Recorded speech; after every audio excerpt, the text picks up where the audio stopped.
Hello everyone, कैसे हैं आप? आई होप आप सब अच्छे होंगे। तो आज की शुरुआत हम अपनी कहानी के साथ ही करेंगे, तो चलिए शुरू करते हैं। एक बार एक शहर के रेलवे स्टेशन पर एक भिखारी रोज भीख मांगता था। भिखारी की आयु इतनी नहीं थी, लेकिन उसके कपड़े बहुत मैले रहते थे और वो रोज उस भीख से ही अपना गुजारा करता था। ऐसे करते हुए ही उसका समय बीत रहा था। एक दिन वो रेलवे स्टेशन पर भीख मांगने के लिए बैठा हुआ था। तभी उसने देखा कि सामने से सूट बूट पहने एक लंबा सा व्यक्ति ट्रेन से नीचे उतरा। उसने सोचा कि ये व्यक्ति बहुत अमीर लगता है और मुझे भीख में ज्यादा पैसे देगा। इसीलिए उस भिखारी ने उस लंबे से व्यक्ति से भीख मांगी। तो लंबे व्यक्ति ने रुक कर कहा कि तुम मुझे भीख के बदले क्या दोगे? तो भिखारी हंसने लगा और कहने लगा, साहब मैं तो खुद भीख मांगता हूँ, मैं किसी को क्या दे सकता हूँ? इस पर उस व्यक्ति ने कहा, अगर तुम किसी को कुछ दे नहीं सकते तो तुम्हें मांगने का अधिकार भी नहीं है। इतना कहकर वो बिना कुछ दिए ही वो लंबा सा व्यक्ति वहां से चला गया। अब व्यक्ति तो चला गया, लेकिन भिखारी के मन में ये बात घर कर गई कि अगर मैं किसी को कुछ दे नहीं सकता तो मुझे मांगने का अधिकार भी नहीं है। अब वो सोचने लगा कि भीख मांगने के बदले मैं ऐसा लोगों को क्या दूं कि जिससे वो भी खुश हो जाए और मैं भी अपनी भीख आसानी से मांग सकूं और उनको बदले में कुछ दे सकूं। ऐसे ही सोचते सोचते उसके 2 दिन गुजर गए। उसे कुछ समझ में नहीं आ रहा था कि ऐसा क्या है जो मैं दे सकता हूँ। तभी उसकी नज़र रेलवे स्टेशन पर आसपास खिले हुए जो पौधे थे उन पर गई। पौधों पर रंग बिरंगे खूबसूरत फूल थे। तो उसके मन में आया, क्यों न मैं ये फूल तोड़ लूं और मैं जिससे भी भीख लूं उसको कुछ फूल दूं। इससे अगला भी खुश हो जाएगा और मुझे भी अच्छी भीख मिल जाएगी। इस तरह सोचकर उसने सारे फूल वहां से तोड़ लिए और अब वो जब ट्रेन में भीख मांगता तो जिससे भी वो भीख मांगता उसको बदले में कुछ फूल दे देता। इससे भीख देने वाला भी खुश होता और वो लेने वाला भी खुश होता। ऐसे ही करते करते थोड़ा टाइम बीत गया। कुछ समय के बाद वही लंबा सा आदमी ट्रेन में बैठा हुआ था और भिखारी भीख मांगने के लिए उस ट्रेन में चढ़ा। उसने देखा कि वो लंबा सा व्यक्ति वहां बैठा हुआ है, तो वो अपने फूल लेकर उस व्यक्ति के पास गया और बोला कि साहब आपने मुझे पहचाना? तो उसने कहा, हाँ मैंने तुम्हें भीख नहीं दी थी, तुम वही हो। तो उसने कहा, हाँ साहब, लेकिन आज अगर आप मुझे भीख दोगे तो मैं आपको बदले में ये सुंदर से फूल दूंगा। अब ये सुनकर व्यक्ति खुश हुआ और उसने कुछ पैसे उस भिखारी को दिए और उस भिखारी ने बदले में उस व्यक्ति को फूल दिए। अब लंबा सा व्यक्ति मुस्कुराया और बोला कि आखिरकार अब तुम एक व्यापारी बन ही गए। और वो इतना बोलकर ट्रेन से नीचे उतर गया। अब भिखारी के मन में फिर से ये बात बैठ गई कि मैं अब एक भिखारी नहीं, मैं एक व्यापारी बन चुका हूँ।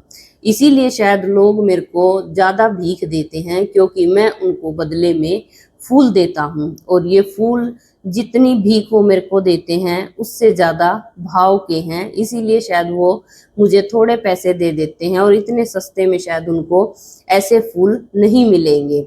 इसीलिए वो मेरे से थोड़े पैसे देते हैं मेरे को और मेरे से ये फूल ले लेते हैं और खुश होते हैं। अब व्यक्ति को समझ में आ गया कि अब मुझे आगे क्या करना है। अब वो ट्रेन से उतरा और जोर जोर से चिल्लाने लगा कि अब मैं भिखारी नहीं हूँ, मैं एक व्यापारी बन गया हूँ। झूमने लगा, नाचने लगा। आसपास के लोग देखकर सोचने लगे कि शायद ये भिखारी पागल हो गया है और ऐसा करते हुए वो वहां से चला गया। अब ऐसे ही धीरे धीरे 6 से 8 महीने बीत गए। अब वो भिखारी कभी उस रेलवे स्टेशन पर दिखाई नहीं दिया। 8 महीने के बाद ट्रेन में 2 व्यक्ति सूट बूट पहने हुए पास पास में बैठे हुए थे। तभी पहले व्यक्ति ने दूसरे व्यक्ति से कहा कि आपने मुझे पहचाना? तो दूसरे व्यक्ति ने कहा, नहीं, हम तो शायद पहली बार मिले हैं। इस पर पहले व्यक्ति ने मुस्कुराकर कहा, नहीं, ये हमारी तीसरी मुलाकात है। तो पहले व्यक्ति ने जवाब दिया कि हो सकता है शायद मुझे याद ना हो, लेकिन मैं आपको नहीं पहचानता। इस पर पहले व्यक्ति ने मुस्कुराकर कहा कि याद कीजिए, हम ट्रेन में ही 2 बार मिले हैं। एक बार आपने मुझे भीख देने से मना किया था और दूसरी बार आपने मुझे व्यापारी बोला था। ये सुनकर अब उस व्यक्ति को याद आ गया था। तो अब उस व्यक्ति ने कहा, अच्छा तो तुम वो भिखारी हो?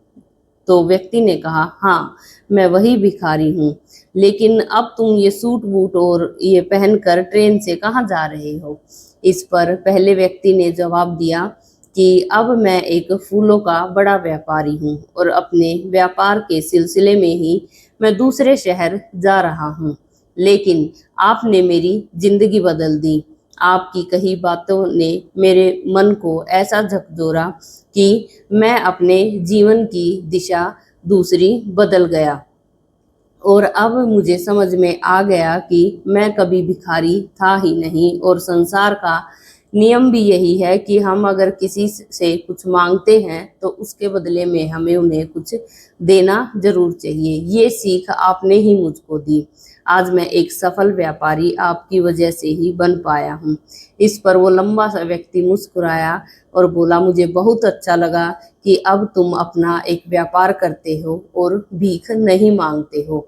और दोनों ही अपने अपने रास्ते चले गए।